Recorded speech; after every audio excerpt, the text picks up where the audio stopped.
Hello everyone. आज हम लोग इस वीडियो में बेसिक इंग्लिश ग्रामर का पार्ट 2 कवर करेंगे और इस वीडियो में हम लोग सेंटेंसेस के काइंड्स के ऊपर बात करेंगे। अगर आपने इसका पार्ट 1 नहीं देखा है तो पहले आप पार्ट 1 देख लीजिए, वो अवेलेबल है। पार्ट 1 में मैंने बताया है कि सेंटेंस क्या होता है और सेंटेंस और फ्रेज़ के बारे में क्या डिफरेंस होता है। तो देखो यहाँ पे काइंड्स ऑफ सेंटेंसेस हैं। तो सेंटेंस का बेसिक जो काइंड्स को अगर आप देखो तो 4 काइंड्स होते हैं। पहला आप देख सकते हो डिक्लेरेटिव सेंटेंस को असर्टिव सेंटेंस भी कहते हैं। दूसरा है इंट्रोगेटिव, आप जानते हो शायद इसके बारे में, क्वेश्चन वगैरह इसमें पूछा जाता है, बात करेंगे हम लोग डिटेल से आगे। तीसरा है एक्सक्लेमेटरी क्या होता है वो आप आगे जानेंगे। और एक और है इम्परेटिव। तो आगे बढ़ते हैं और देखते हैं डिक्लेरेटिव सेंटेंस क्या होता है। पहले देखो डिक्लेरेटिव और असर्टिव एक सिंपल सेंटेंस है, आप इसको सिंपल सेंटेंस कह सकते हैं। और अगर इसका डेफिनेशन देखने पे आओ तो देखो ये एक ऐसा सेंटेंस होता है जो किसी फैक्ट को स्टेट करता है, कोई ट्रुथ को स्टेट करता है और कोई स्टेटमेंट कहा जाता है। तो जैसे एक डेफिनेशन आप बोल सकते हो, एन असर्टिव सेंटेंस सेज और स्टेट्स समथिंग। फॉर एग्जांपल देखो यहाँ 3 एग्जांपल दिया हुआ है। ही इज़ माई फ्रेंड, ये बिल्कुल एक सिंपल सा फैक्ट है या फिर एक स्टेटमेंट दिया जा रहा है किसी के through. Rahul is a doctor, Rahul एक डॉक्टर है। आई एम नॉट अ साइंटिस्ट, बिल्कुल ये कह सकते हो आप सिंपल सेंटेंसेस हैं। और असर्टिव सेंटेंस का अब टाइप्स देख लेते हैं। सबसे पहले हमने देखा सेंटेंस के 4 टाइप हैं। अब उसमें से जो फर्स्ट डिक्लेरेटिव या असर्टिव आप जिसको बोलते हो उसके 2 टाइप्स हम होता है। पहला है अफर्मेटिव। अगर आपको अफर्मेटिव थोड़ा कॉम्प्लिकेटेड लगे तो आप पॉजिटिव बोल सकते हो, पॉजिटिव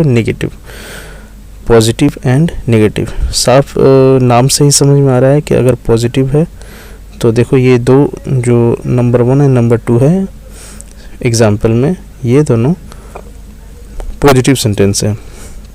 और नेगेटिव में मैंने एक एग्जाम्पल दिया है नंबर 3 में, I am not a scientist. So ये क्लियर हो गया। असर्टिव या डिक्लेरेटिव सेंटेंस उसको कहते हैं जो सिंपल हो, जो स्टेट फैक्ट को या ट्रुथ को या कोई स्टेटमेंट देता है या एक सिंपल वे में बोला जाता है।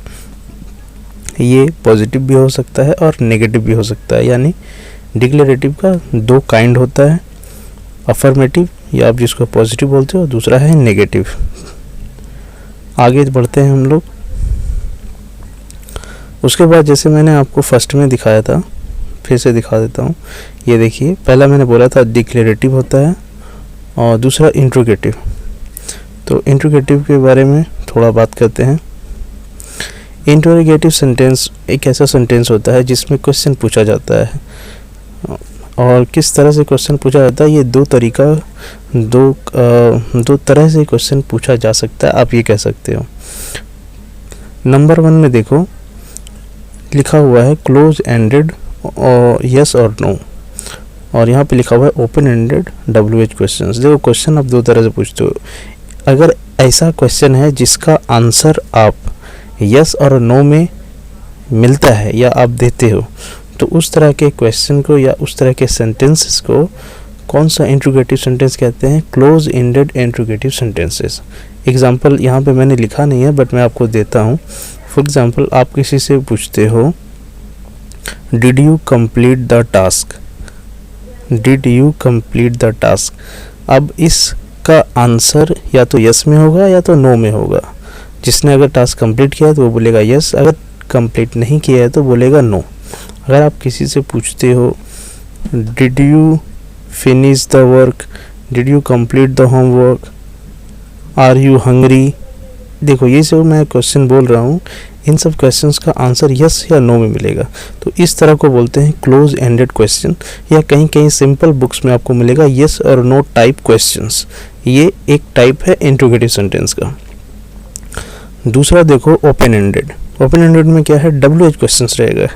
कि जैसे एग्जांपल में मैं बोल रहा हूँ, जैसे व्हाट इज़ योर नेम, तो ये मैंने आपसे पूछा व्हाट इज़ योर नेम, तो आप उसको यस या नो में आंसर नहीं कर सकते, आपको थोड़ा डिस्क्रिप्शन देना होगा। Yes my name is something, जो भी आप कहो। उसी तरह आप दूसरा क्वेश्चन कर सकते हैं, what do you do, okay, why did you come. तो एक रीजनेबल वे में आंसर हो सकता है, यस या नो में नहीं होगा। तो बिल्कुल साफ है। इंट्रोगेटिव सेंटेंस दो टाइप का है, दो काइंड्स है इसके, क्लोज एंडेड और ओपन एंडेड। इस वीडियो में मैंने दो टाइप्स के बारे में बात किया है, डिक्लेरेटिव जिसको आप असर्टिव भी बोलते हो, और इंट्रोगेटिव। और नेक्स्ट वीडियो पार्ट 3 में लाऊंगा जिसमें एक्सक्लेमेटरी और इम्पेरेटिव को डिटेल में डिस्क्राइब करूंगा। अगर वीडियो आपको थोड़ा सा भी अच्छा लगता है या इस वीडियो को देखने के बाद आपको ऐसा लगता है कि हाँ कुछ इन्फॉर्मेटिव है या आपको कुछ ऐसा नहीं पता था जो पता चला है, तो प्लीज़ एक काम जरूर करें, इसको शेयर कर दें अपने दोस्त लोग के साथ या आप जहाँ से भी शेयर कर सके, ताकि मुझे मोटिवेशन मिले दोबारा इसे बनाने के लिए। Thank you very much.